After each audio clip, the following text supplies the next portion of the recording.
అయితే జనార్దన్ గారు, ఇందులో మనం గమనించాల్సిన విషయం ఏంటంటే, చంద్రబాబు లాంటి powerful senior CM TDP party అధినేతగా ఉన్నప్పుడు దామర్లచర్ల గారిని అటువంటి స్టేట్మెంట్ ఇవ్వకుండా ఎందుకు కంట్రోల్ చేయలేకపోయారు?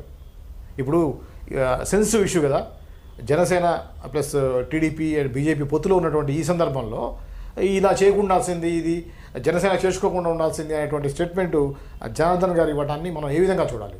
కరెక్టే మీరు చెప్పింది. ఎందుకంటే గతంలో లాగా తెలుగుదేశం పార్టీ ఆచితూచి వైఖరిలో అధినేత చంద్రబాబు నాయుడు గారు కానీ అదేవిధంగా లోకేష్ గారు కానీ లేరు.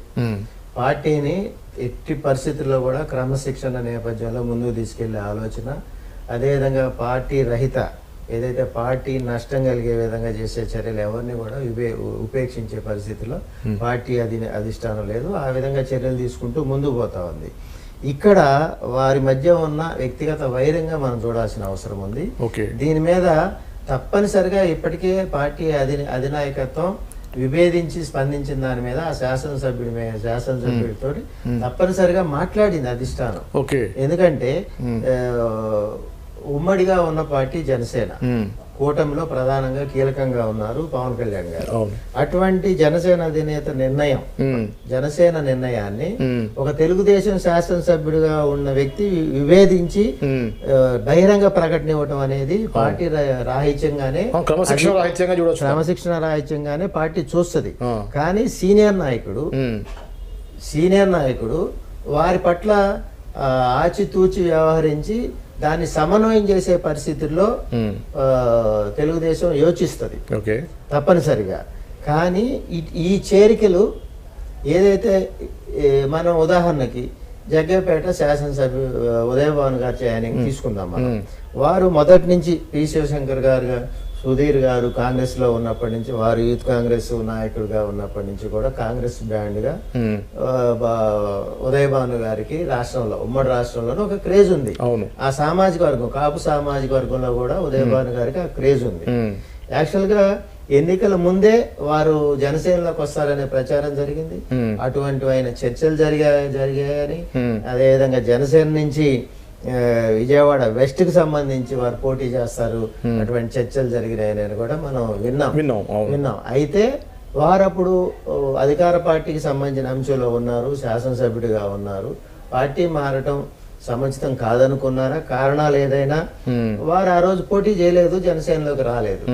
ఇప్పుడు జనసేనలోకి జాయిన్ అవ్వటం జరిగింది. కానీ అక్కడ స్థానిక శాసనసభ్యుడు ఎవరైతే తాతయ్య గారు ఉన్నారో, తెలుగుదేశం పార్టీ సీనియర్ నాయకులు, వారికి వీరికి ఏదైతే బాలినేని శ్రీనివాసరెడ్డి గారి దగ్గర ఉన్న ఇబ్బందే ఇక్కడ వీళ్ళిద్దరికి కూడా ఉండే పరిస్థితి ఉంటది. ఎందుకంటే పార్టీలు వేరైనా కూడా మొదటి నుంచి కూడా తాతయ్య గారు వర్సెస్ ఉదయభానుగానే ఆ కాన్స్టిట్యున్సీ కొనసాగుతూ వచ్చింది. ఈ రోజు టీడీపీ వర్సెస్ జనసేనగా ఉండాల్సిన పరిస్థితి వస్తుంది. కానీ వాళ్ళిద్దరిని సమన్వయం చేయాల్సిన బాధ్యత, ఇద్దరి మధ్య స్నేహభావం పెంచాల్సిన బాధ్యత ఇద్దరు నాయకత్వానికి ఉంటది, జనసేనకు సంబంధించి కానీ టీడీపీకి నాయకత్వానికి కానీ. అయితే ఈ వ్యూహం ఎందుకు తీసుకుంది జనసేన అనేది మనం ఆలోచించాలి. ఎందుకంటే వైసీపీ నాయకత్వాన్ని జనసేనలోకి ఆహ్వానిస్తా ఉన్నారు, టీడీపీలోకి ఆహ్వానించట్లేదు. టీడీపీలోకి ఆహ్వానించట్లేదంటే అక్కడ తెలుగుదేశం పార్టీ పటిష్ట నాయకత్వం, అవకాశాల కోసం మొదటి నుంచి గత పార్టీ స్థాపన నుంచి కూడా పనిచేసిన నాయకత్వం ఉండటం, వారిని అడ్జస్ట్ చేయటమే పార్టీకి కష్టతరంగా ఉండే పరిస్థితి ఉంటది తెలుగుదేశంలో. అటువంటి పరిస్థితుల్లో ఒక పక్క వైసీపీని బలహీనపరచడం, ఎందుకంటే సుదీర్ఘ నాయకత్వాన్ని బయటికి తీసుకొచ్చినప్పుడు ఆ బాలినేని శ్రీనివాసరెడ్డి గారు జనసేనలోకి వచ్చారు. బాలినేని శ్రీనివాసరెడ్డి గారు రాజకీయాలు ఉన్నప్పటి నుంచి ఆయనతో పాటు ఉన్న సర్పంచులు, జెడ్పీటీసీలు, ఎంపీటీసీలు, మాజీ నాయకత్వం, మాజీ కార్పొరేటర్లు, ప్రజెంట్ కార్పొరేటర్లు, ఈ విధంగా పార్టీ క్యాడర్ లాగా పర్సనల్ క్యాడర్ లాగానే ఉంటున్నాయి ఇప్పుడు రాజకీయాలు అనేవి. ఎందుకంటే ఇప్పుడు లెఫ్ట్ పార్టీలు అనుకోండి, లెఫ్ట్ పార్టీల్లో వ్యక్తితో సంబంధం ఉండదు. వాళ్ళు పార్టీ సభ్యత్వం రావటం కాడించి వాళ్ళు కింద స్థాయి పార్టీ సానుభూతిపడుగా ఉంటాడు ఫస్ట్, తర్వాత పార్టీ లోకల్ శాఖలోకి ఆహ్వానిస్తారు, దాంట్లో పార్టీ సభ్యత్వం ఎన్ని సంవత్సరాలు పనిచేస్తే గానీ ఇవ్వని పరిస్థితి ఉంటది. ఆ విధంగా ఆ సిస్టమ్ తోటి లెఫ్ట్ పార్టీలో పనిచేసే నాయకత్వం కింద నుంచి పైదా పెరుగుతుంది. వాళ్ళు రాష్ట్ర స్థాయి నాయకత్వం అయినా గ్రామ స్థాయి పార్టీ సభ్యుడైనా సమానమైన గౌరవం ఇస్తూ వారితో పనిచేసుకుంటూ ఆ నిర్ణయాలు ఆ విధంగా ఉండి ముందుకు తీసే పరిస్థితి ఎక్కువగా ఉంటది. కానీ ఇక్కడ ఆయా జిల్లాల్లో ఉండే మంత్రి ఎవరు ఉంటే వారి ఇష్టానుసారంగా జిల్లా రాజకీయాలు జరుగుతాయి. పార్టీ నాయకత్వం జిల్లా నాయకత్వంలో ప్రధానంగా ఉన్నా లేకపోయినా సామాన్యంగా ఉన్నా అధినాయకత్వం ఎవరికి సన్నిహితంగా ఉంటే వాళ్ళకు సంబంధించిన వర్గానికి వాళ్ళకు సంబంధించిన మనుషులకి పదవులు ఇచ్చే పరిస్థితి ఇతర పార్టీల్లో ఉంది. కాబట్టి ఆ విధంగా ఆ నాయకుడు ఆ జిల్లాలో దశాబ్దాల పాటు పాతుకుపోయి ఉంటాడు. కాబట్టి ఒక సర్పంచ్ అయినా ఒక ఎంపీటీసీనైనా ఒక ఎంపీపీనైనా ఆ గ్రామ స్థాయి మండల స్థాయి జిల్లా స్థాయి నాయకత్వం ఆ పెద్ద నాయకత్వంతో కలిసి ప్రయాణం చేస్తూ ఉంటుంది. కాబట్టి వారికి ఆ పట్టు ఉంటుంది. అటువంటి నాయకత్వం అంతా కూడా ఇప్పుడు ఈ పార్టీ మారే నాయకత్వంతో వెళ్ళిపోతూ ఉంటారు. కాబట్టే ఒక శాసనసభ్యుడు మారినా ఒక మాజీ శాసనసభ్యుడు మారినా వారితో పాటు డజన్ల కొద్దీ సర్పంచ్లు కానీ మాజీ ఎంపీటీసీలు కానీ అదేవిధంగా మాజీ కార్పొరేషన్ చైర్మన్లు అదేవిధంగా డీసీబీ చైర్మన్లు వీళ్ళంతా కూడా ఇతర పార్టీలోకి వెళ్ళే సందర్భం ఎక్కువగా ఉంటుంది.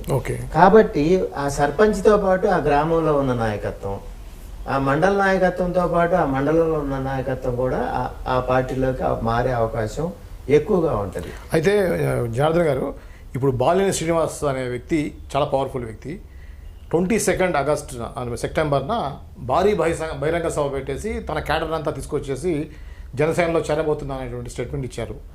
దాన్ని కంప్లీట్గా మార్చేసి చాలా సింపుల్గా మంగళగిరిలో జనసేన పార్టీ ఆఫీసులో ఒక కండువా కప్పడం ద్వారా పార్టీలో చేర్చుకోవడాన్ని మనం ఏ విధంగా చూడాలి?